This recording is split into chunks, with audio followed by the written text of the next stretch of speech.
Hi, today I'm reviewing OPPO Reno 80 and I'll show you how to turn on always on display option on this device. So first let's open the settings application and then tap to the home screen and lock screen section. After that scroll to the wallpaper and style section.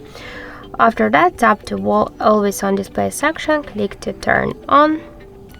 And now just to show music on your lock screen, you should use this feature if you want. Also, we can see the supported apps of the music, the Spotify and other ones.